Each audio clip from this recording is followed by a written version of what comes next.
Hello and welcome to Atlanta. We're here at the 1.5 mile quad oval, essentially super speedway at this point. The track times are going to be fast here tonight with how banked this track is, and honestly, I'm excited for a race tonight. Well, I'm Noah Walter here with twitch.tv/4cloak, and tonight I'm joined by a very special guest, Jeffrey Belk, our current points leader. Hello, everyone. Glad to be here, Noah. I'm glad to have you up here. Honestly, it's really nice to have a treat to finally be up here with somebody once again. It's not too often I'm able to have people up here. Last time it was Matthew, which was a treat, and before it was your co-owner for your team, Wes Gallo. Yep. Uh, I'm surprised to see you still have your sanity after Wes got done with you. Honestly, I feel like everybody is, but it's really not too bad. It's always fun just to have the weirdness of him up here. Very true. Well, Jeff, here's my question for tonight: is what kind of lap times are you expecting to see out of these drivers? We know that the CASCAR guys are always really good, and you're usually one to start leading the board, but who do you think is really going to be the top fastest guy tonight? Well, seeing as who's here, I'm really thinking, and this is going to sound biased because it's EGR, but Brian and Brandon always are up front. Greg's usually a really good driver. For times, we're looking around about 32 at the end of the day after everything's said and done, averaged out. But starting off mid to low 30s, and then just as the run goes on, getting into the 32s. All right, I think that's a very fair estimate, and I think it's going to be interesting seeing how these guys handle the intense hire wear we're going to be getting here tonight. Well, let's head over to the track so we can see what is going on here in the CASCAR iRacing Speedway. Oh my god, I am so tired. That is not correct at all. No, here at Atlanta, let's open up the qualifying board, and we can see that currently Brian Fradienne is leading with a 30.081, with Brandon Wheeler right behind and Hunter Peach in third. That is a pretty good qualifying amount, and you can see just how tight that gap is. Yeah, really tight. The top six drivers all within 0.2 of a second, and everyone that's qualified so far is within a full second of each other. Honestly, that is just amazing being so close. I know that we are going to be having a bit of a smaller field tonight, which is unfortunate. I believe we're going to be having 12 drivers on track, which is the lowest we're going to get this entire season. But I still know that there's leagues even itching just for 12. Yeah, and to everyone, happy Mother's Day, as I know that's a reason a lot of the people aren't here tonight. Absolutely, it is Mother's Day, and I know that was, as you said, the main reason a lot of these guys are out. And honestly, I think I understand it. Yeah, being out with their mothers, and honestly, I hope everyone really did have a good Mother's Day. How was yours, Jeff? Well, my mother's 600 miles away, so I don't really get to celebrate it with her anymore, but I've talked to her and everything's going well. Well, that's good. I'm glad that everybody's, even if it's not very much, just that little bit of communication can make all the difference and really make somebody's day. Always.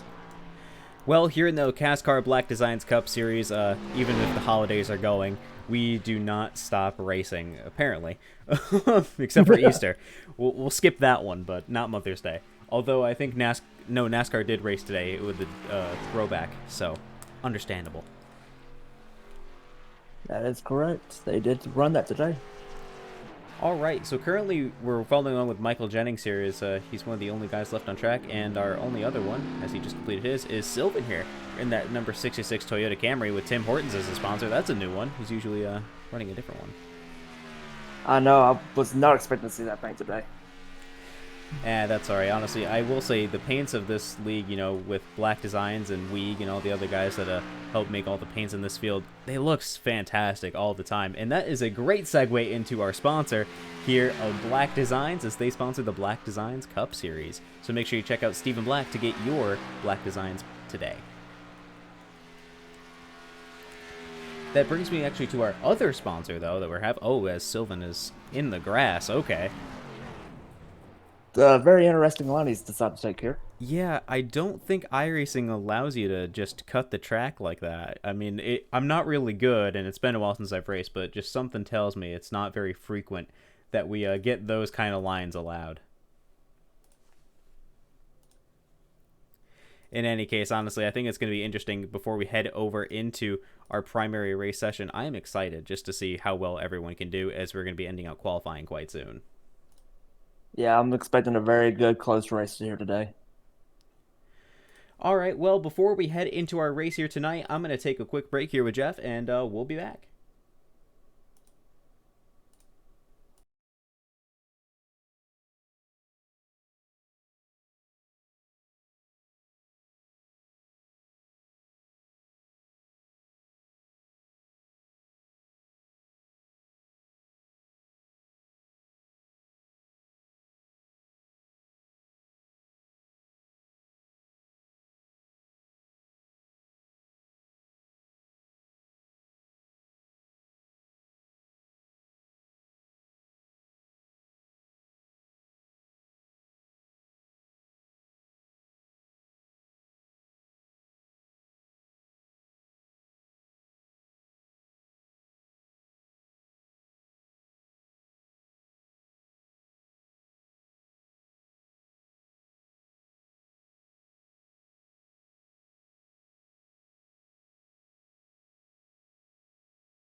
All right, we are back here at Atlanta with the Atlantic Carriers 150. That is our race sponsor here tonight, Atlantic Carriers.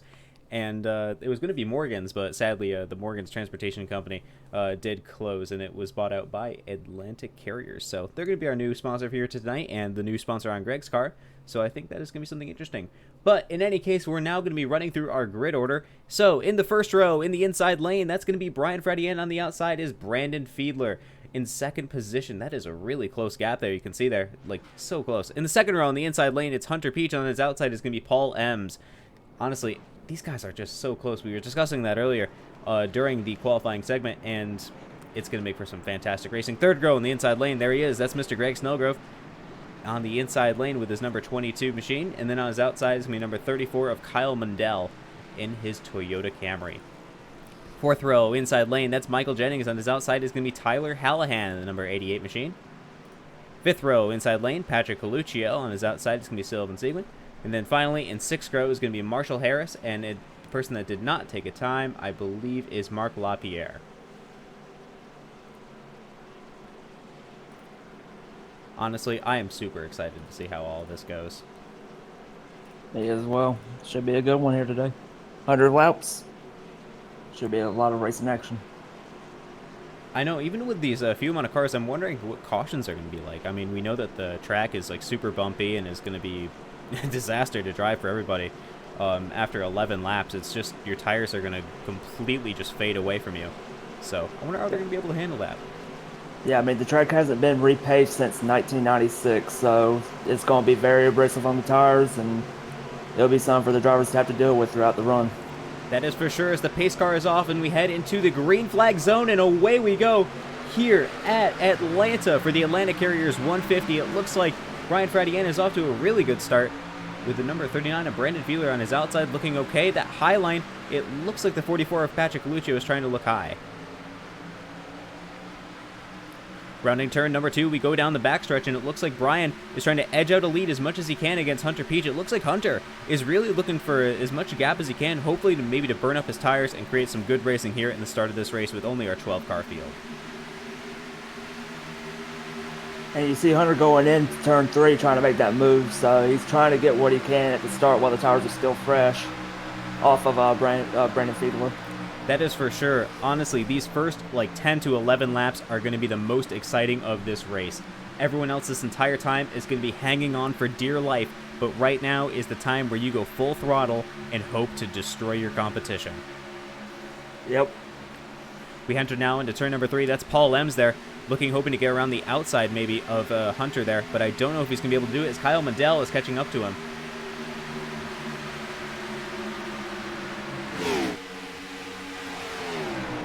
Brian Fradian setting the fastest lap of the race so far. We're going to see how that continues to go here at the Atlantic Carriers 150 as we now see drivers starting to take that high line going down the backstretch. Only one person staying to the low side, everyone up top. Who is that? Mundell now hoping to see if he can get around Paul Lems there. You can see just how close these guys are. Paul is hoping to put up a good defense. You can see it. There he is. He throws a block going to the outside. Mundell looking down low. Yep, there he is, going down low. Man, this is close. I don't know if these guys are going to be able to continue up with this for so long. And there he is. That's Marc Lapierre going down low.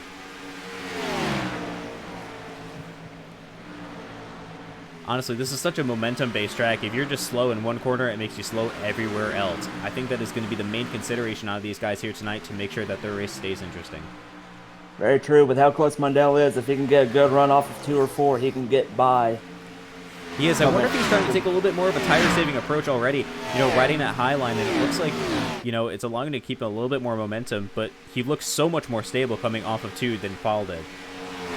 Very true. He keeps looking down low, so he might be trying to make a pass here soon, but he might be trying to do that tire saving, like you said. That is honestly the question we're going to be seeing this entire time, is who is going to be burning up their tires and who is going to be hoping to make the late race gains. We head now into turn number 2. We can see Mundell going low. They're about, he's almost at his quarter. Not quite, though. Honestly, it's going to be really intense watching Kyle here. I'm not sure what he's hoping to achieve, if he can try to get by him early, if it's going to be a defensive strategy, or if they're just hoping to run this race. Yeah, at this point, it could be a chance that he's trying to get by him just to try to get as much distance as possible for when the tires do fall off. He is trying to make moves, though, going into the corners. That makes me question what Brian is up to, currently running these incredibly fast laps, if that is his goal, is to just currently try to run away with this thing. As Paul gets loose as they head down the backstretch, that's Kyle at his door on the outside. As they head now into turn number 3, I wonder if Kyle's going to be able to pull away. It looks like he might be able to keep up that speed as they now go into turn number 4. He's almost clear, and there he is. That's Kyle Mundell up into 3rd. What a move. What do you think about that, Jeff?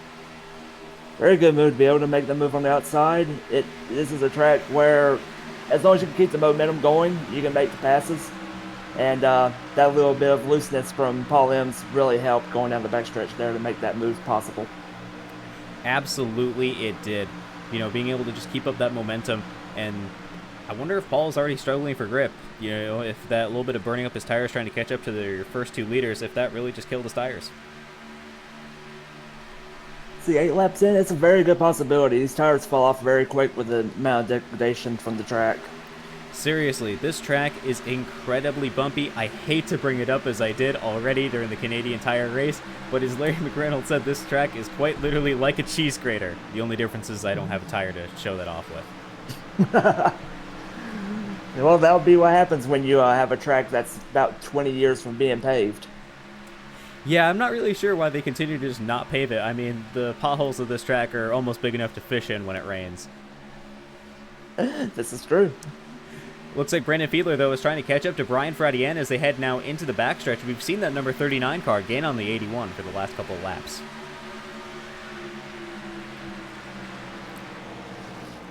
This is what I question right here, is the strategy call that the EG guys up here, your team here, Jeff, what they're trying to do. I wonder if it really is the best call right now to try to be racing each other. Even if it is interesting to watch, it might just burn up their stuff and allow Kyle and Paul to catch back up. This is very true. If they are being smart, they're trying to save what they can while still staying out front. So, I don't think they might be going all out. I know what their plan is, but I can't, really say. But they're really racing here. As you see, Brandon going down to the inside, about to make the pass on Brian here, coming out of turn 4. There we go into the quad oval there. That's the 39 going to lead a lap. Now, and he clears them. Yeah, there he is. He's all the way through. So what this makes me question is, what is this going to look like for the point standings going forward? I mean, we see in the field already that a lot of the Great White North guys are already here. That's Greg, Patrick, Mike Jennings is his own team, Marc Lapierre, and Tyler Hallahan. Even if they're not running up in the top positions, they're all here, and they're all going to get points. Yeah, this is going to bring that team's points battle very close together. I think it's 100-something points currently. This is going to probably about half it. Absolutely. It is going to be fascinating to watch as this points battle continues, especially if you head into our almost next playoff round. You know, iRacing Super Speedway, that's in 2 weeks as we take our week off next. and then it's playoffs. Yep, and I'm looking very forward to that. As I know everyone in the top 12 are. I know I'll have to bring you up there and try not to give you the commentator's curse again as I did at Michigan. Mm. Just the pain in the voice, I already heard it. Who would you like to thank dies lap 1? Come on, it's fun. It's all good.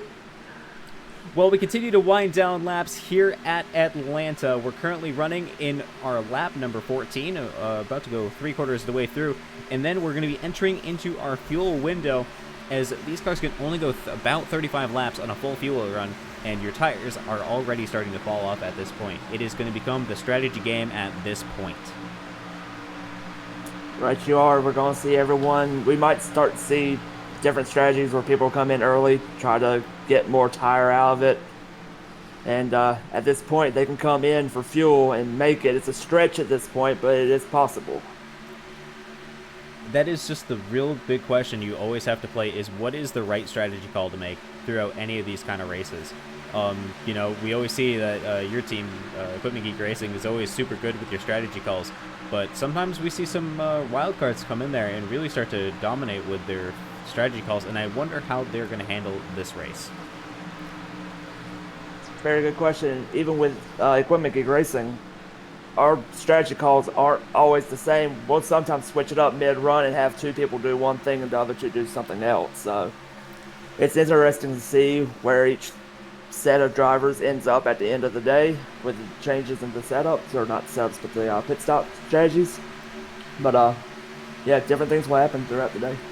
Absolutely. Now as we head into lap number 17 of 100 at the Atlanta Carriers 150 here at Atlanta. Currently, Brandon Fiedler continues to lead, and I know that one of our guys in the chat, Mechanical Corys, is going to be very happy about that one. As we continue down through, I believe Greg was having a bit of a battle there with Hunter. Looked like it.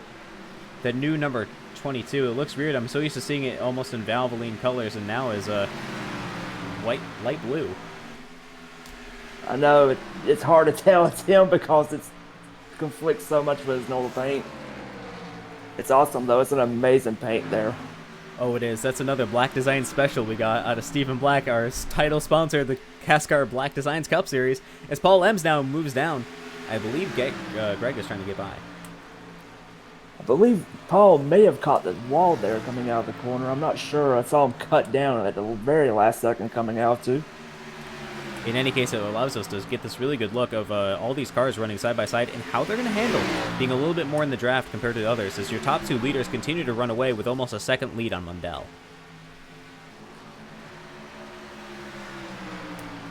Running down in the backstretch, it looks like Hunter is struggling just a little bit to try to keep up and get past. See them trying to ride on each other. One of the things when you were mentioning your strategy that I wanted to bring up was the fact that, you know, the Great White, with how many guys they have right now, they're the ones that are able to make that strategy call. There's only two guys racing for Equipment Geek Racing right now, so if Great White wants to make some really good moves, this is their chance to try to split up that pit strategy and get themselves into a better spot. Very true. They can set up something right here, right now, and have themselves basically in the catbird seat in case anything happens at the end of the race. They have the people to play with. Absolutely, and that is if Brandon Fiedler does not continue to run away, as I believe his biggest fan right here, maybe aside from you, Jeff, as you know, car owner and whatnot. The second biggest fan, Mechanical Corey's out here, is saying Brandon is a god among men, racing with these feeble mortals. Well, I mean, he continues to extend that gap on Brian Fratien, but I think a lot of these guys are hoping to hunt him down at this point. Yeah, but all you can do at this point is just try to keep the tires on it, keep that speed up as much as possible, and see what you can do in the pit stop, see if you can make up any time. This is where I begin to wonder, is running a higher line the more preferred strategy, as it will save your tires a bit more in the long run? You're the, you know, endurance kind of guy here, and you're the one that always likes to last these incredible amounts of laps on your tires. What is your call? Really, with long runs like this, we know CASCAR to be a league that's very clean. We don't have many cautions, so myself, I would be running the high line just to save those tires. Yes, it's slower in the short run because you're having to run higher and slower times, but it averages out to be better usually. That makes a lot of sense to me. And, we're only, halfway up until our competition yellow at lap number 50. So right now it's anyone's game of what kind of strategy they want with all. Looks like Hunter's hoping to try to make things a little bit different as he continues to dive down and hope to change it up. I wonder what's going on with Paul there. We keep seeing him every single time we zoom out just a little bit more. He gets super wiggly exiting out at 2. I'm not sure if it's just him, but it seems like it's a real struggle that he's having with that number 28 valve lane machine. These cars, as the tires start to wear off, they will start to get squirrely coming out too. It almost has a ridge like the exit of turn 4 at Dover. And if you catch it just right, it will try to throw the rear end around. That is very true, and it's honestly a very big struggle that these guys can sometimes face. And, the only problem that I think it's facing in Paul's area right now is that it is slowing him down. And now Jennings in that hybrid number 86 for Jennings Esports is looking to go on the inside and try to get by. He's made up a lot of time very quickly right there, just down the back straight. This is another track where I wonder, we saw at Daytona with the normal race that Jennings was able to pull out some fantastic strategy calls and got himself a win. I wonder if this is going to be a very similar track, if it is a totally not hybrid engine, where he's able to just continue with that fuel run and get himself into a better spot. As long as he can keep the tires good, I believe he might be able to. But with the amount of wear on the track, it's going to be difficult the longer you go into it. At 35 laps, the tires are already pretty cooked, and that's the end of a normal run. With him, he can usually go about 40 or 45, where everyone else can go about 35. And that is the real difference that we're going to have to see if it makes. If he can extend that lead just a little bit, if it's going to give it to him, or if he's going to decide to short pit it, which is not something that we usually see him do. Very true. He usually goes right to the end of the wire. Well, as we continue on here at Atlanta, we're entering lap number 27, I want to say. Yep, lap number 27 right there with Brandon Fiedler across the line. He continues to lead as Brian Fradienne is catching at the moment. We are here, and Black Designs is our title sponsor, and Atlantic Carriers, not Morgan's Transportation, Atlantic Carriers is our race sponsor here tonight.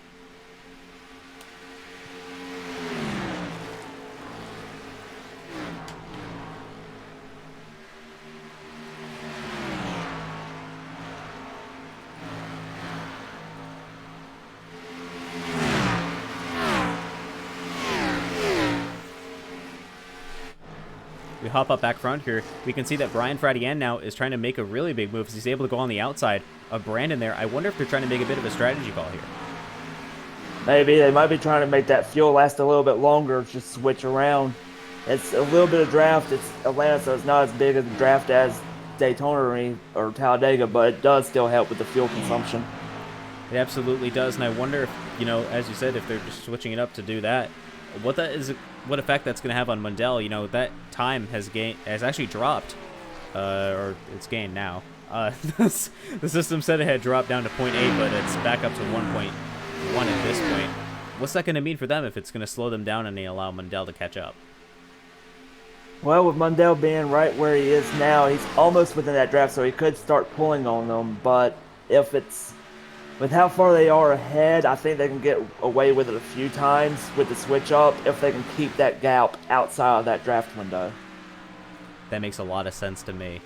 Well, we're entering into the danger zone for when you're really going to want to start pitting for fuel in lap number 30 here. Who do you think is going to pit in first?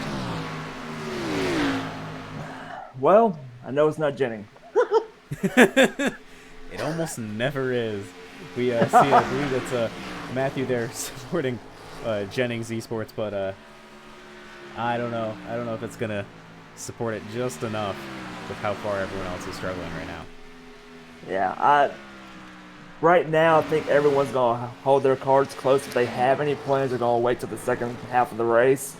So I think most drivers are going to wait until just about when they have to come in for fuel. That makes a lot of sense, but now we're getting into this interesting part where we see that Brandon has been starting to slow down and Mundell has been catching. They're now within 0.23 of each other. Very true. So Brandon might have actually ran his tires off trying to stay ahead of Brian. That allowed Brian to get back by. Or maybe he caught the wall and we didn't notice it. That touching the wall will hurt very much here in Atlanta. Looking at right side of the car, I don't know. It does not look damaged, although that is Mundell now diving down low, looking to see if he can get by. There's two Toyota Camrys race down the backstretch. There it is. Oh, that's Brandon into the wall. He slides down the track there. That is Mundell up into second. Commentator skirts. Damn it, you're right. Man, this league is really susceptible to that. I mean, normally I would say that it's a concern as they have the broadcast up and they get to see it, but looking at our viewership amount, I don't think that's the case. And Brandon brought it in that time with the damage. So wow, Brandon has made a pit stop. Yeah, he has now come into the pits. He's now going to be our first one in after that damage and such. And Sylvan, I believe, is heavily damaged and in as well. Yeah, that's a pit stop is lasting him quite a while. Get that pit battle board open so we can see what's going on there. It looks like your leader there, Brian Fradian, is now coming into pit as well as Kyle Mundell continues to stay out.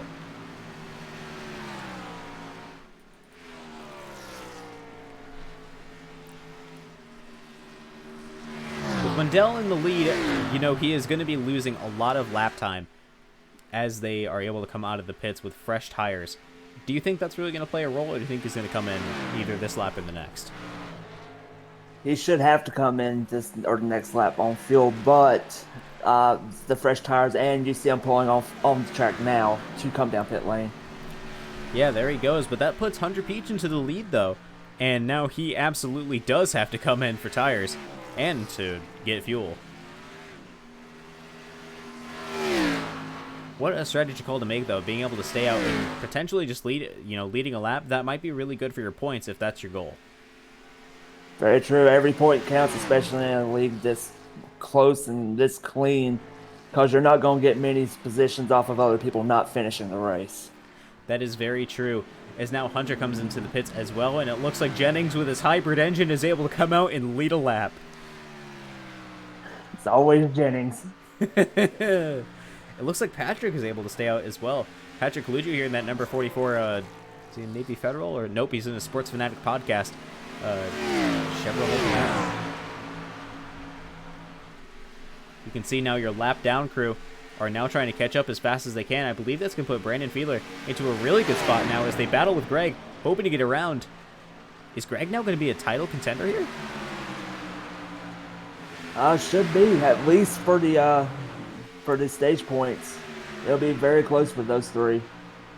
Absolutely, it will be. Hello, Alexa. Welcome to the chat. Good to see you. As we're now here entering turn number 2, as Brandon Fiedler is now trying to lead this race, aside from Michael Jennings, who's on his hybrid fuel engine. You can see just how much his tires make a roll. You can see Jennings, even just going down the backstretch, is wiggling all over the place. And just how slow he is there as he's now coming in for the pits. I was about to say, if he can make it to lap 50, I will give him $5, but I don't have to give him that $5 now. Good thing you stopped yourself from making a bet you couldn't make. Would have had to make it anyway. He's in already. Yeah, that's true. Anyways, we continue to go on here. They're now going to be catching up to Jennings as he's still in the pits, and I believe Patrick is still in as well.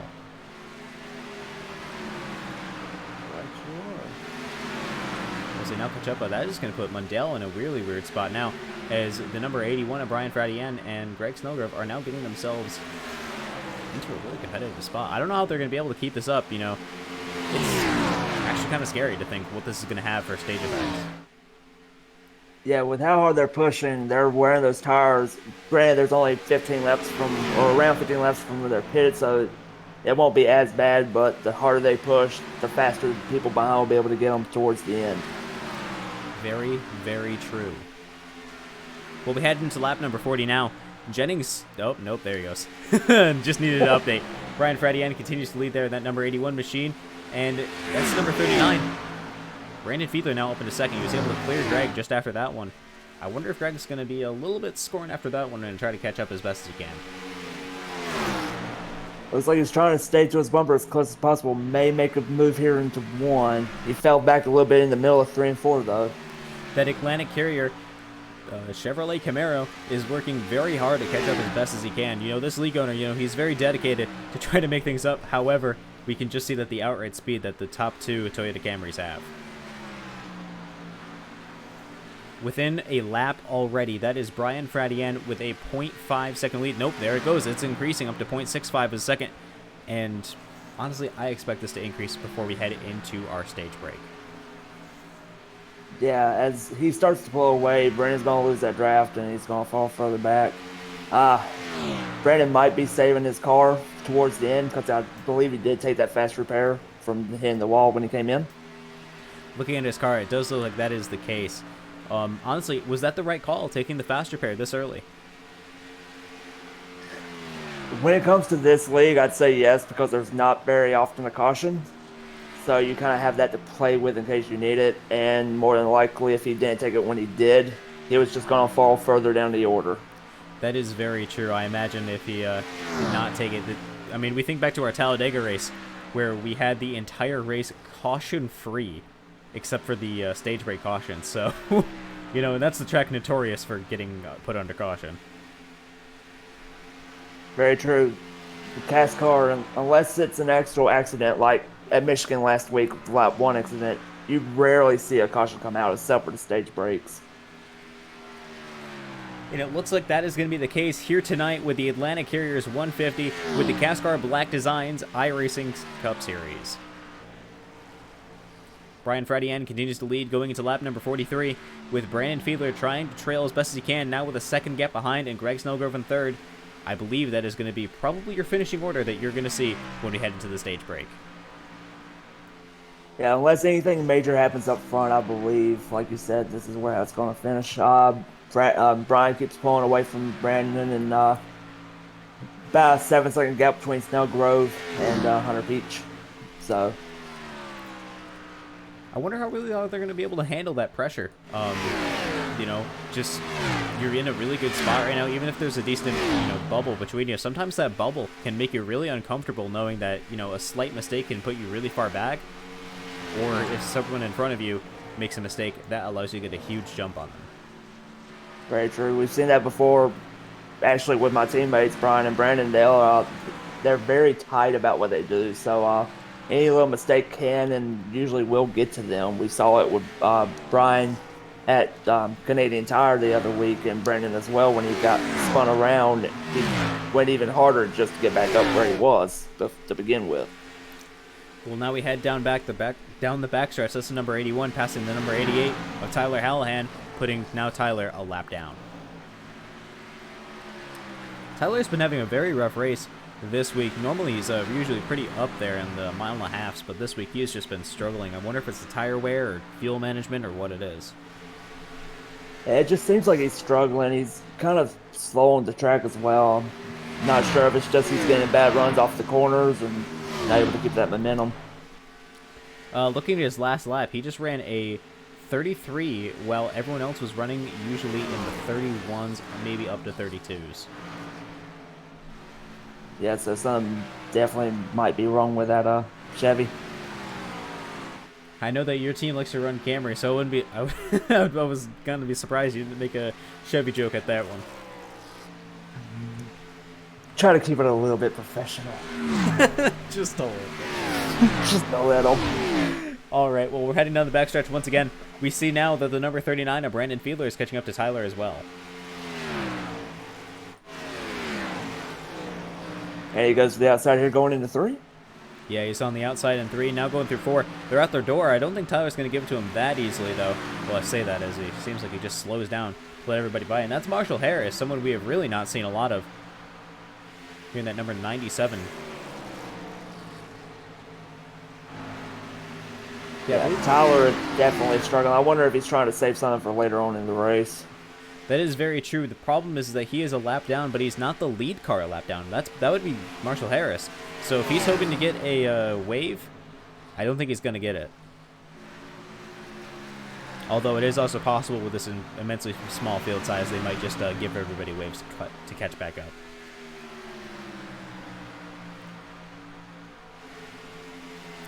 Well, we're 2 away from a...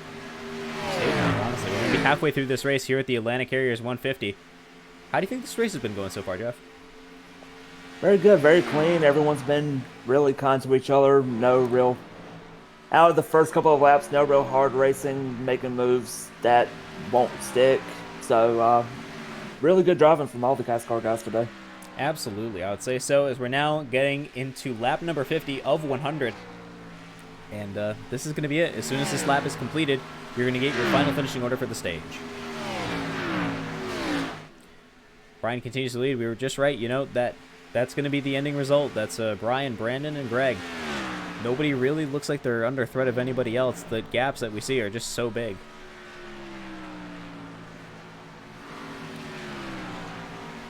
And there it is. That is Brian across the line. Well, now we have the caution out, and I think it is customary that we bring up Brian as he is our winner of the stage for an interview. What do you think? I'd say go for it. All right, let's bring him up here. Brian, it's open the Jeff on the booth. Do you read us? Yeah, I read you. How you doing? Well, I'm doing all right. You just won a stage. How are you feeling? Feel really good. Feel really good. Yeah. Well, that's good. Jeff, what do you have to say? Good job, man. That was really good. You and Brandon were up front. I know Brandon had a little bit of issues, but you kept it clean the entire way through that stage. Yep. So, good job, bud. So what do you think your strategy call is going to be throughout the rest of this race? We're halfway at this point. You're heading into pit now along with everybody else. What do you think you're going to do? Pretty much just see how the race unfolds and play it by ear. Yeah. That makes a lot of sense. Are you worried that anyone is going to start hunting you down?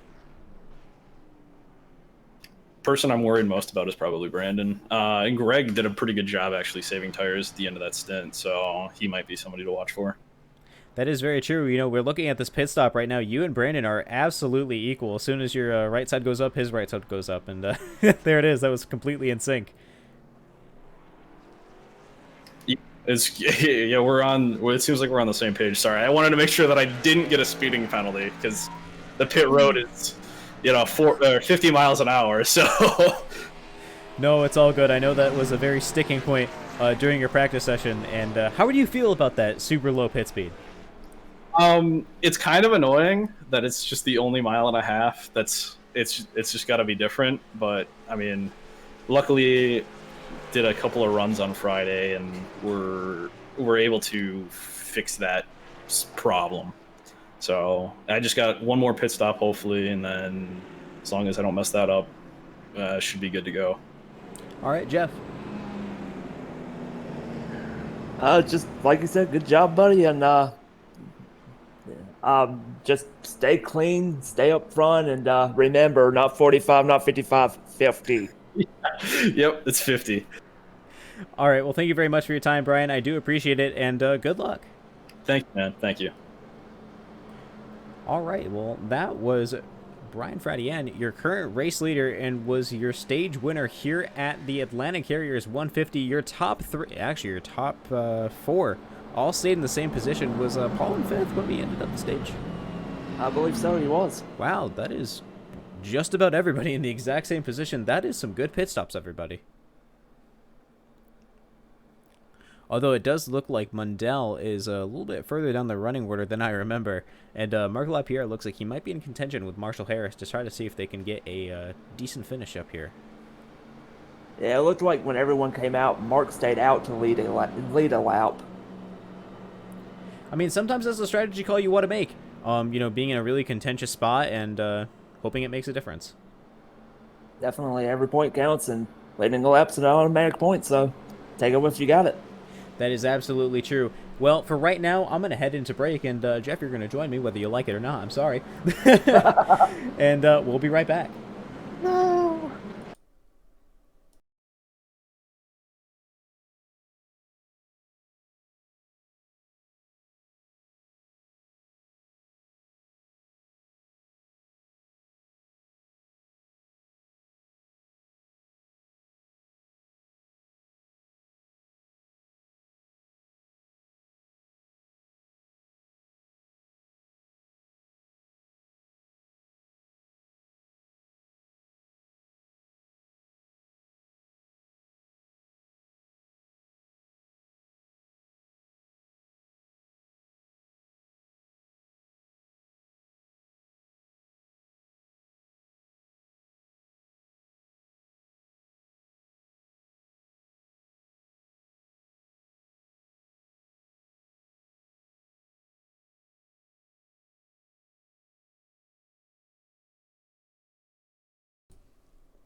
Welcome everybody back to the Atlanta Carriers 150 with the CASCAR Black Designs Cup Series. We're one to go.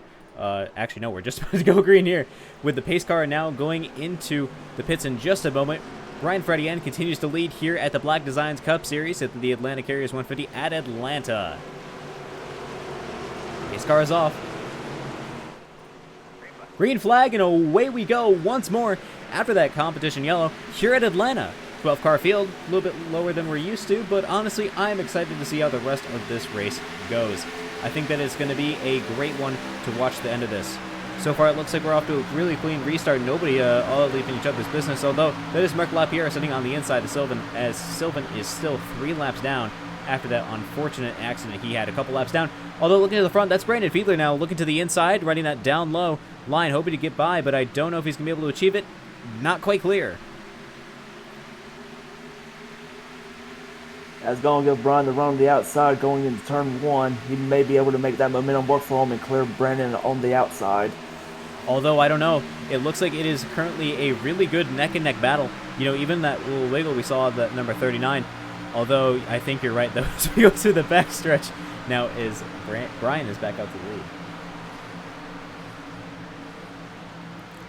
Very clean restart out of these guys. Nobody really up in each other's business. Although your top 3 are all very close, as we saw at the end of the stage. I wonder if they're going to be able to continue this up for another 50 laps. Be very interesting to see. I know they were shot out of a cannon there on the restart. They've already have over a second gap to P4. Well, we're going to be expecting around lap number 65-ish to be when the tires start to fall off. So for right now, it is essentially super speedway racing. And potentially right now, with how late we are on the run, I think a lot of these guys are trying to save tires even early on. Very true. With how far they've fallen off, they're probably trying to save something towards the end. You know, I wonder, like, what is that going to result in, you know, with how much saving? Is it going to be a really big last dash to the finish that we've seen before in other tracks, or if it really is going to be a try to keep it consistent this entire time and hope that someone makes a mistake?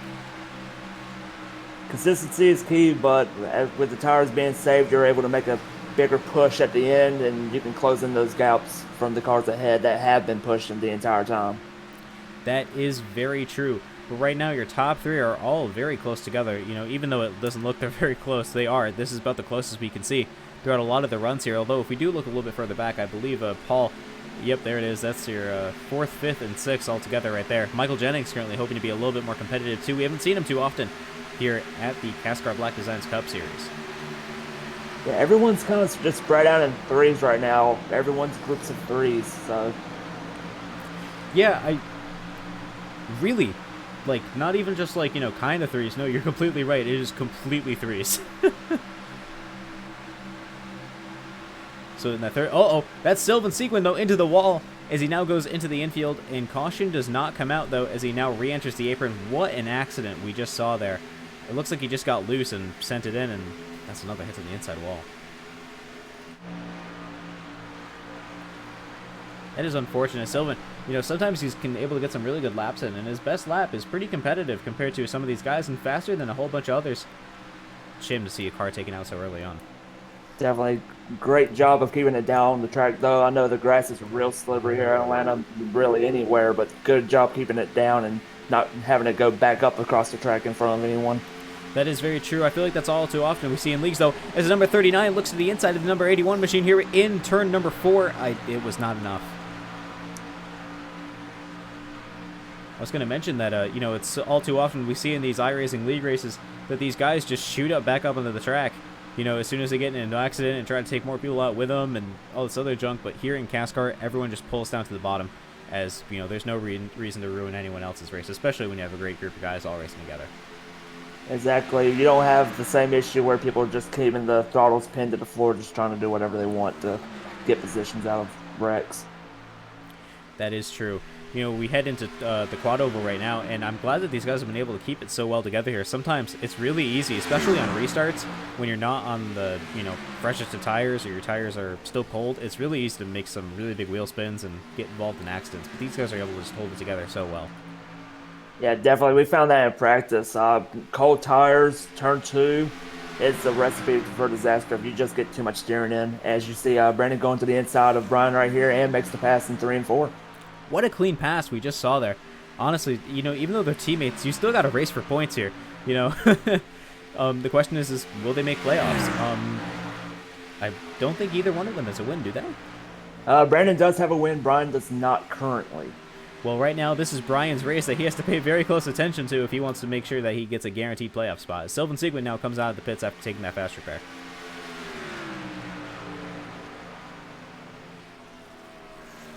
I mean, that's the question, is how much is Brian going to push trying to get himself a locked-in playoff spot? I mean, I know that it'd essentially just be an all-EG crew going into the playoffs at this point, but is it really the choice to make? I mean, I think at this point, mathematically, it's just about locked in, but if you want to make sure that there's nothing that can go against you, yeah, a win is vital here. Absolutely, though, and it looks like that might be in a little bit easier of a spot than you might believe, as we just saw Brandon there slide up the track and almost skim the wall there, going into turn number 2, and now we're in 3. I wonder how he's going to be able to hold it here. He dives down low. That's an interesting choice to make, and that's going to leave a gap for the number 81 to try to catch up a little bit, but it even leaves even more so of a gap for the number 22, Greg Snellgrove.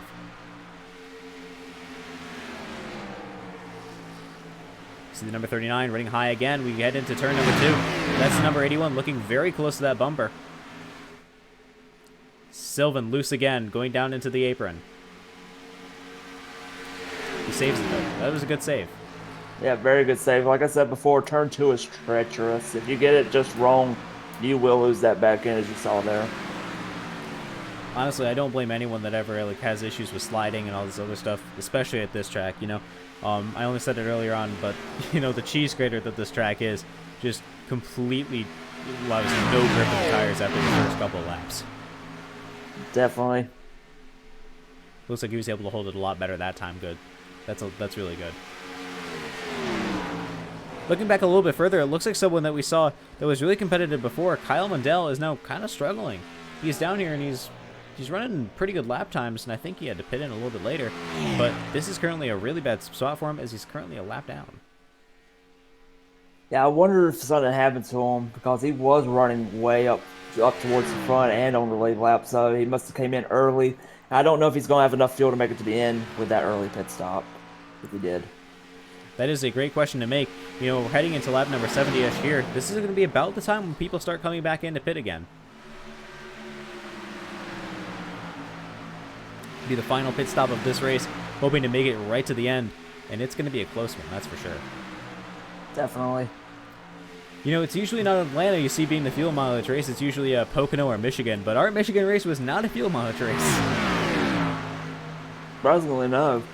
Usually that is, even in real life, it usually comes down to whoever can just keep the fuel in the longest, but everyone did well that race for that. Well, one person that's currently trying to make a really good comeback right now, that's Sylvan. He's a whole bunch of laps down right now, but he's able to keep really good pace right now with the guys on the lead that are currently leading this race. Yeah, if unfortunately he's like you said, multiple laps down, but if he was up front or if he was on the lead lap, I'd put my money on him having a good shot at least to get up towards the leader. Well, now the question becomes will Sylvan be able to hold on to it to hopefully score himself a top 10 if someone else in the midfield makes a mistake? I believe he can. He just has to watch that exit off of 2. We've seen him multiple times, even the last time through, get loose off of there. Well, one person we definitely saw loose off of there before was Paul Ems. I'm going to see how he holds it this time through as we're going through the quad oval at the moment. He's got Hunter Peach on his outside, though. Looks like he's trying to make a move. He's going to squeeze him outside. Now they're racing clean here through here. All right, we head off of 2 now. Going down the backstretch, and it looks like, yeah, Paul's still loose off there. And that's going to give a big run to Hunter Peach there, who's going to hopefully try to make it around the outside in turn number 3. You can see how that outside lane being able to maintain that momentum after even just getting a little bit loose, that number 28 car. Now the 84 is up in the 5th. Yep. As long as you can make that outside work for you, it will get you the most momentum off the corner every time. It absolutely will. And someone we usually don't see up in the top 5, it's Michael Jennings. Currently running in 4th and not on, some super extended fuel break or anything like that. No, he's running in a legitimate 4th position. And he's able to hold it off in front of these guys. Yeah, let's see if he can maintain that. I know he'll probably be doing a little bit of fuel saving, trying to get the fuel to last longer, so he'll have those tires for a shorter amount of time at the end. So we'll see how it works for him. I mean, you can see these lap times. I mean, Hunter was able to get a really fast lap last lap, but other than that, these guys have been very close. And currently, it looks like Jennings is currently the guy running in a great spot to hopefully get this hard charger, although Hunter Peach is now moving on that outside lane, and I think, yep, Hunter's got it. Hunter making moves through this field now. I think he's trying to really hunt down whoever he can to try to score himself potentially a podium if he can make it. And if he saves his tires, he can push a little bit harder now. We're getting closer towards pit stops, but with how hard everyone's been pushing in the top 3, this might be his time to shine if they've run their tires out and he hasn't. It surely would be now, as Paul Lems is going on the outside of Michael Jennings here. This is an interesting midfield battle. You know, everyone changing up their positions and trying to see if it's going to make something work. Well, we jump ahead a little bit more back to Brandon Fiedler, who is currently leading this race once again, with Greg Snellgrove currently catching on to the number 81 of Brian Fradian. I mean, that gap, Greg has been hoping to close that gap, and I think he's currently achieving it. And honestly, if I was Brian, I'd be a little bit worried right now seeing that very intimidating, but also not intimidating at the same time, white and light blue Chevrolet Camaro. Very true. This brings up the question of, did they run their tires out when they were battling Brandon and Brian? Because Brandon's got the huge run now, and Brian seems to be struggling with the tires. That is true. We saw earlier on in this run when we first got that restart that Brian was just pulling away, and now it looks like it's going to be the opposite. That saving the tires has really benefited Brandon, and he is currently able to just keep going away. Heading on the backstretch, we have 25 laps left to go here of this 100-lap race with the Atlantic Carriers 150, brought to you by Atlantic Carriers. Those are your go-to guys if you need refrigerated transport across the entire North American continent, I do believe, if I'm not mistaken. We see that's Greg now going on to the outside. Yep. See if he can make a move coming off 2 here. It looks like he might be able to. Yep, that's Greg. He's now clear. That is Greg Snellgrove up into second position, past Brian Fradian. That is the first time in a long time we've seen those top 2 split. So now we see Greg. I wonder, how long this is going to be able to last before they go into their pit stops. We have less than 25 to go. Yeah, at this point with Brian struggling, he might want to come in sometime shortly just to get on that fresh rubber and see what he can do with that, because he's starting to fall back. That is very true. Currently your leader, though, is able to just keep pulling away. That gap has increased to over a second. I think this might just be Brandon's race to dominate. It looks like it, but if Greg has anything for him, he'll come get him at the end. That is true. We usually do see Greg making the biggest amount of moves right at the end of these races. Although it does beg the question of, how is this going to play out for everybody else when pit starts happening? Some of these guys can really struggle under braking. I remember watching you during the practice sessions. You struggled with the braking zone quite badly as well. Yeah, so the pit entry is very weird here because it's immediately off of turn 4 and you have no real area to brake for because the apron is very bumpy as it is. So you're kind of having to figure out exactly where you can get onto the brakes and not become a hazard to the cars behind you and still get in that 50-mile-per-hour speed limit. That is honestly a super big challenge, and I hope that NASCAR at some point initiates a pit stop challenge here at Atlanta, as this is just one of the most tough pit spots to make. All right, well, this is where I open up to you, audience. I'm watching the chat every now and then. I don't really see you guys too much. Who do you think is going to win this race? We only have 20 to go this time by, but that is going to be Brandon Fiedler now coming into the pits. He's able to make it. I don't think he was speeding, and Hunter Peach comes in with him. Greg Snellgrove is now going to be able to lead a lap, and I imagine that he'll be coming in very shortly. Yeah, I believe that was the right call for Brandon to come in when he did, as Greg was starting to pull down on him with the in the gap. So I believe that was a good call. Honestly, it really must have been, able to come in like at that point. It's just made things a lot easier, and it looks like Greg is now slowing up a lot too. You can see him sliding back up the track. That must have been scary for Sylvan. Yeah, like I said earlier, this pit entry is so difficult just because of how it feeds coming out of the corner. Well, one thing I don't think anybody was expecting seeing at this point, Marshall Harris is going to be your leader as we go through the quad oval. as Greg is still going to be in the pits. I think. Yep, Marshall Harris, that's your leader. Honestly, these pit stops do really weird things to the leaderboards. Always. Especially when you have a clean race like this, because everyone's constantly coming in at different times. Seriously. Although we see Marshall there struggling a little bit, I think he's going to be braking way early to make sure he does not screw anyone up going through turn 3 and 4. Well, there is Brian Fradian there, now into second position, who's soon to be taking that lead away. I wonder if that earlier pit stop he had than Brandon was the right stop to make, as currently there is a sizable gap between them of 1.3 seconds, and there's less than 20 to go.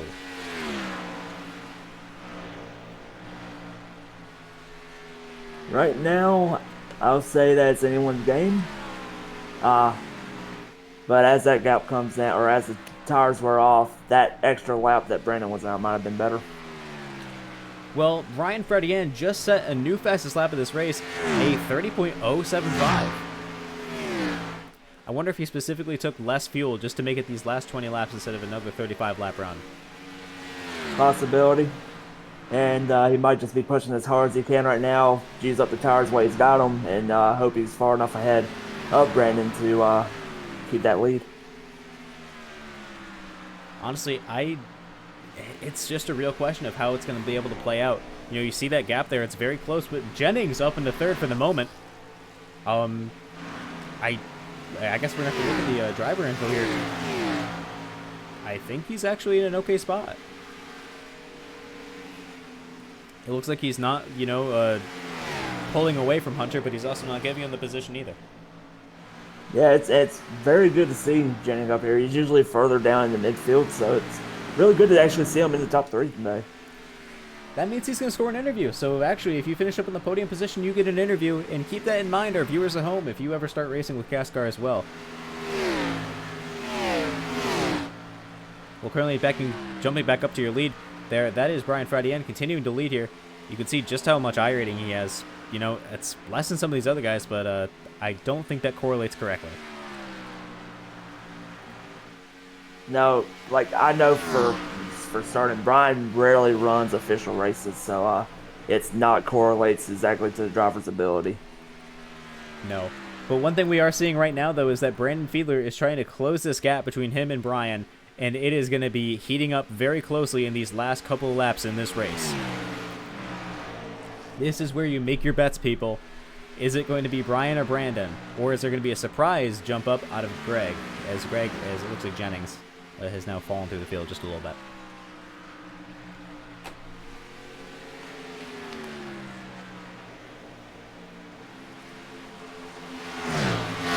Well, in any case, for these last couple of laps right now, I'm going to leave you currently with, what place is he in? 8th place position, Marshall Harris, as we get to watch these top 2 battle from his inside perspective as we go quiet for just a couple minutes.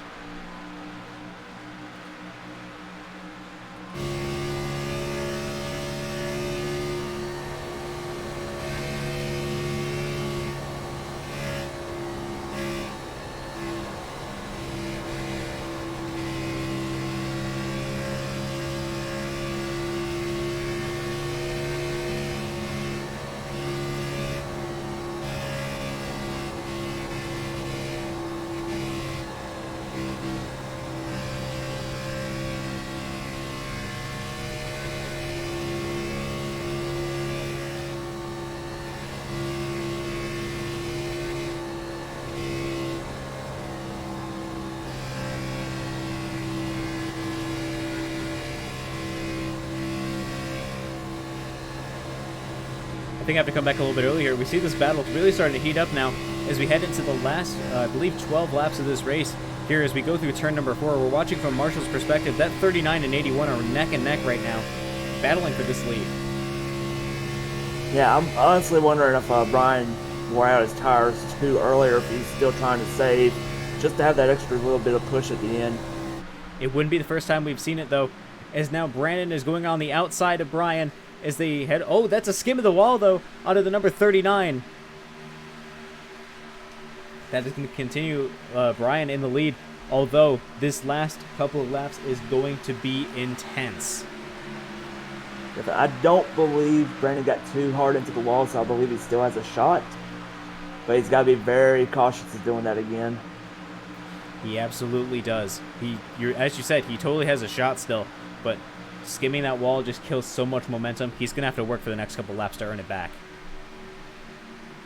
We see now, though, that Marshall Harris, he's trying to get himself not a lap down. He's very close to unlapping himself.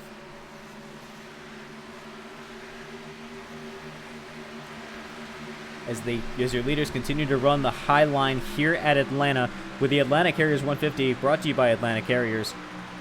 Honestly, this race is intense. I want to thank Black Designs for allowing us to have such a great Cup Series here. Make sure you check out Stephen Black to get your Black Designs today, as a lot of these cars in this field are designed by Stephen Black, and he is our gracious series sponsor. 39, diving down low into turn number 3. Now it is door of Brian. What is this going to mean? It looks like he doesn't have the momentum to keep it up, though. Although, that is going to put a big strike of fear into Brian's heart, though, as it shows that Brandon has the speed to potentially take away that lead for him that he needs to guarantee himself a spot in the playoffs.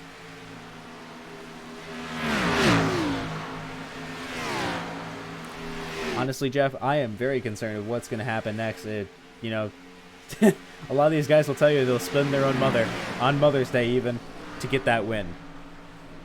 Very true. I don't think it would come down between these two just because they're so nice to each other off the track. But we'll see what happens. It's getting really dicey up front. They're racing really hard for that top spot.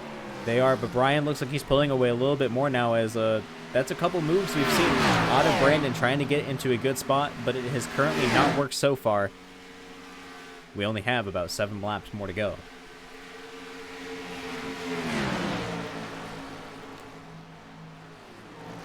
Yeah, it looks like he's slowing down a lot more, although it looks like Tyler Hallahan right now has all of a sudden found all the speeds he needed for tonight, trying to get himself into a good spot.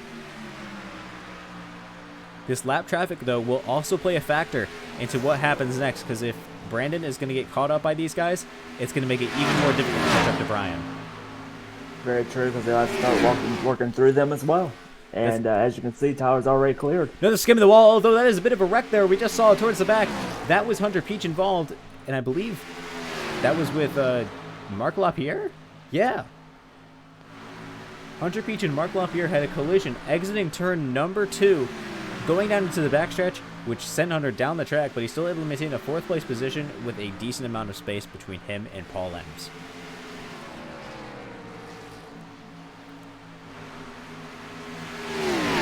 Jumping back up to the front for the last few laps of this race, Brian Fradian continues to lead this race with a continuously closing gap from Brandon Fiedler trying to catch him.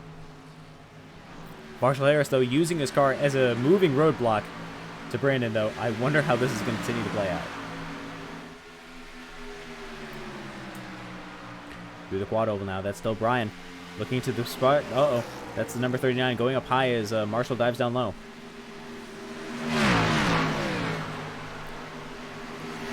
It looks like Brandon's going to clear him off the 2, and he does. And that is going to make this interesting once more, as now it is going to be only 3 laps once we cross the line till the white flag. The main question now is, has Brandon used his tires up, just trying to catch back up to Brian and those moves he made earlier? That is very true, and honestly, it is difficult to tell. You know, that gap we see keeps fluctuating. It goes up, it goes down. It's all over the place. I don't know. It is tough to say.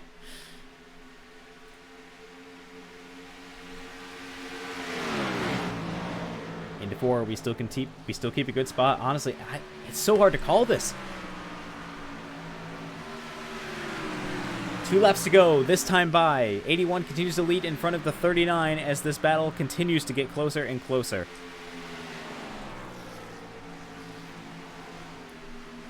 I think at this point, Brian might have just earned himself a locked-in playoff spot. I believe so. It looks like Brandon is better in 3 and 4, but Brian is able to pull away in 1 and 2. But Brandon got a real good run down that backstretch that time, pulled a 10th on him. If he can get closer, he might have a shot here on the final lap. That is very true now, as we're here at the Atlanta Carriers 150 entering lap 100. That is 150 miles this time by So there it is. That's the white flag. The number 81 continues to lead as he rides that middle line, hoping to hold off the number 39, who is now up to another 10th back. Skim of the wall out of the 39. I don't think he's going to be able to catch it. I believe that's the story right there. Unless anything happens here in 3 and 4, which it shouldn't, that should be Brian Fradian to the win. There it is. That's turn number 4 now, with Brian Fradian continuing to lead this race as we enter through the quad oval. And across the line, your winner of the Atlantic Carriers 150 is the number 81 of Brian Fradian. Exactly at 8 o'clock, too. Love it. Yeah.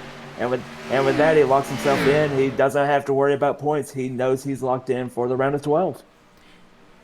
I believe that is every single EG guy except the West, maybe?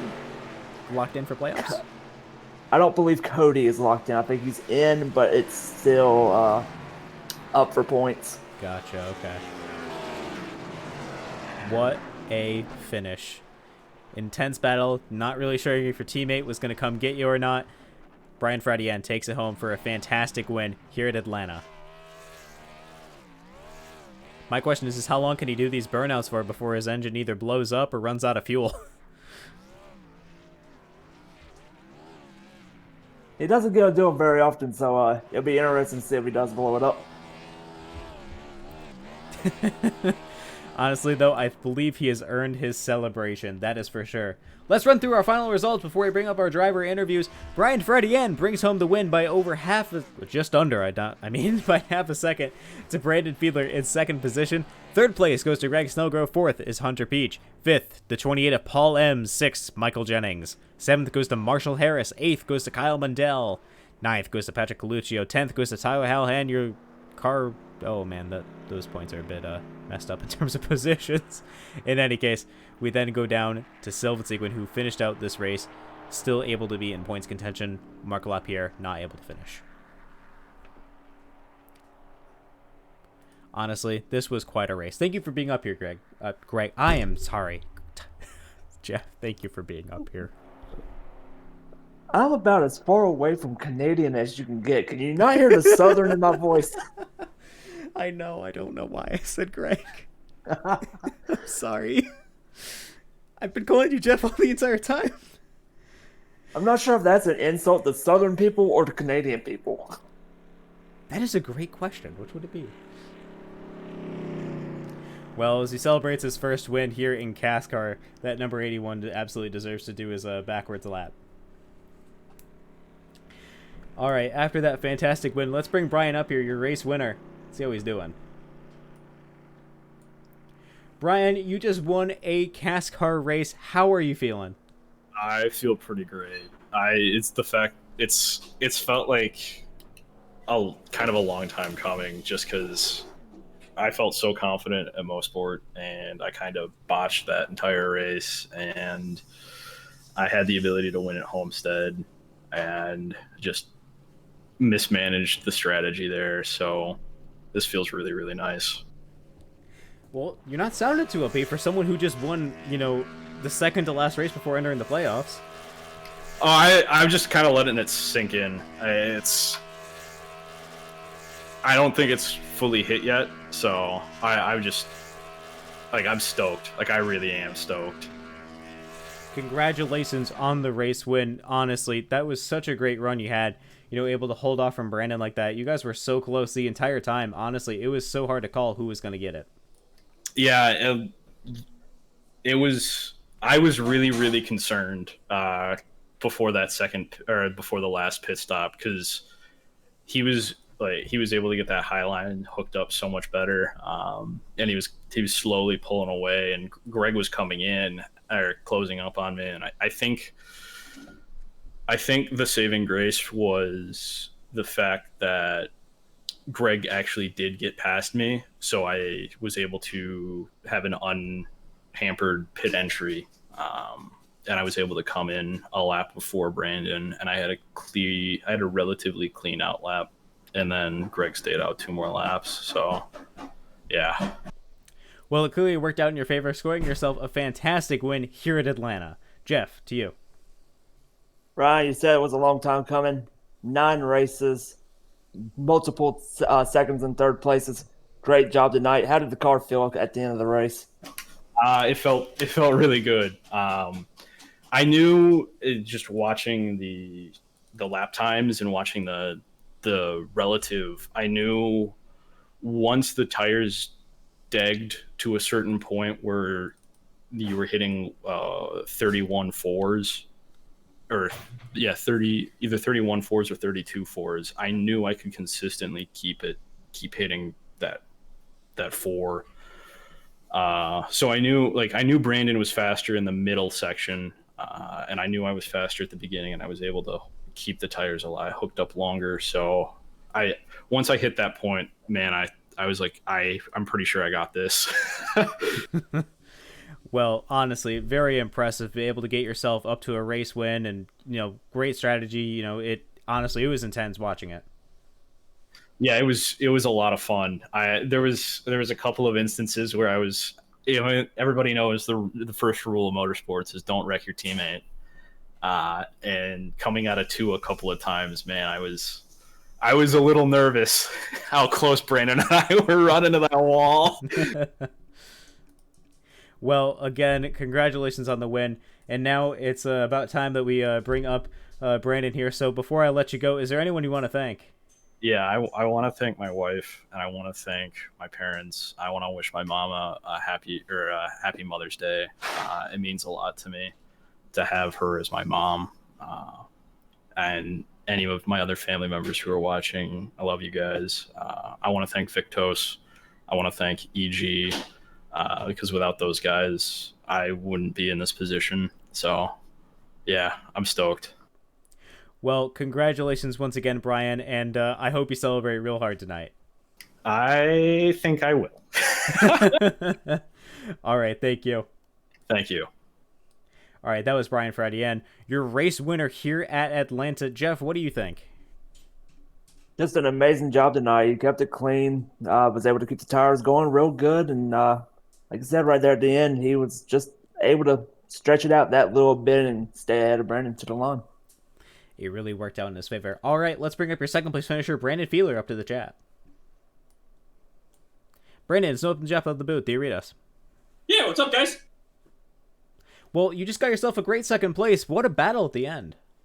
Oh, yeah, that was probably the most fun I've had in this league, at least for a race win in quite some time. So I'm very happy for Brian, and I'm very happy that I came home second to him. So a nice 1-2 finish for EG Racing tonight. It really worked out in your favor now, didn't it? Oh, for sure, for sure. I thought I had something for him when I found running the high line in 1 and 2 and then running in the middle in 3 and 4. But I think I just ran my stuff off too much coming to the finish, just to try and keep that working. So it is what it is, but either way, I'm happy. Well, congrats to you. We saw you getting into the wall a couple of times. Was it just the tires wearing out and just you overdriving it, trying to stay with Brian, or? Yeah, for sure. At the end of coming to the first pit stop, I hit the wall and I figured, oh, well, I might as well pit now. But hitting the wall a couple of times coming to the finish there, yeah, that was just me seeing if I could get a little bit extra, just trying to get closer to Brian. But no dice, but I was at least able to keep it close despite that happening. Well, you gave it all you had and just wasn't there at the end. But good job tonight. Second place. Is there anyone out there you'd like to thank? Yeah, I'd like to thank my family for watching this race, and I wish all the moms a happy Mother's Day, especially my mom, my aunt, and my grandmother, as well as my cousin's wife, Becky, and my other cousin's wife, Caitlin, for just doing an incredible job being mothers. All right, well, Brandon, well, thank you very much for your time up here. Congratulations on the second place once again. And I'm pretty sure that you have your big fan of, I believe that's your Mechanical Corgis, who that is again. They were supporting you out here tonight, so I'm pretty sure that they'll be happy with your second place finish. Oh, yeah, for sure. And thank you guys for broadcasting. Jeff, if I couldn't see you out on the track, I'm glad that you were helping Noah broadcast up here, buddy. I'm just talking. All right, Brandon, thank you very much, and congratulations once again. Thank you. All right, that was Brandon Fiedler, your second place finisher. All right, let's bring up your third place finisher and our final interview of the night, Greg Snellgrove. Greg, it's open to Jeff. It's Noah and Jeff up in the booth. Do you read me? Hey, Noah, Jeff, how you doing? How are you doing? You just got yourself a great third place position after watching an intense battle between the top two finishers. I'm pumped, man. That's what I want to do. Third is my favorite, besides first at least. Second, you're the first loser, so don't like being second. Honestly, I think that's fair enough. That makes sense. Still, you got yourself into a great spot here tonight. I mean, you had a great strategy going in, and you finished really well. How did you do it? I was trying to save tires, man. It's all about tires at this track. You can't race the guys around. You got to race the track. Try to do my best, but I slid the car a little bit too much near the end there, and it burnt my stuff up, so I couldn't keep up with the leaders. Honestly, and I slid through my pit box too on that last pit stop. That didn't help. Oof. Honestly, that's one of the worst ones that can always happen under pit stop. It's the bane aside from trying to get this incredibly difficult pit entry in. Yeah, and it wasn't by much. It was just enough. Oof. Jeff, to you. Yeah, bad job there on the pit stop. I mean, right there, you would have been right there, I believe, right, able to fight for that top spot. You did really good today, though, just keeping it off the wall. Do you think you would have had a chance near the end? I know you did start to pull towards Brian and Brandon there coming to the final laps. You started to close that gap. Do you think if you had a few more laps, you might have a chance? Oh yeah, definitely. I was saving my stuff as best I could. If I didn't slide through the pits, I think I would have. It would have been a lot closer for sure. Well, still, regardless, was a great race nonetheless. I mean, honestly, it was great watching you putting the pressure on to Brandon and Brian up in the front. It was great the entire time. You did a great job, putting on a great show for everybody. Yeah, thanks, man. That's what we try to do. We try to put on a show so people watch and enjoy it. All right. Well, thank you very much for your time. Is there anyone you want to thank here tonight, Greg? I want to say thanks Sylvan and Steve for all the work they do helping me with this league. And shout out to everybody at Atlantic Carrier for taking over Morgan's and giving us all a new opportunity and a new home. All right. Well, thank you very much, Greg. I do appreciate it. And congratulations on the third place finish. Thank you. And thank you, Jeff, for coming up here tonight and doing this with Noah. No problem. All right. That was Greg Snellgrove, your third place finisher. Greg, what do you think about this race? I don't know what Greg thinks about the race.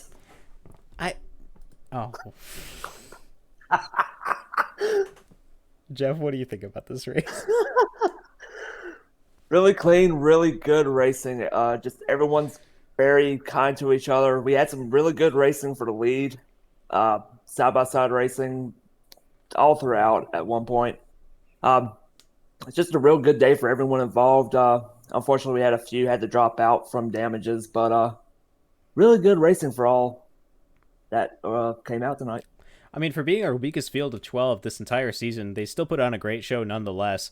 Usually think of like the lowest being like some of the worst racing you see, but honestly, everyone was able to hold it really well here tonight. Yeah, I mean, we saw like at Charlotte a while back. There was about a 2-second gap between first and second, and that field had about 17 or 18 drivers. Tonight we have less drivers, but you still have real close racing at the very end of the race for the win.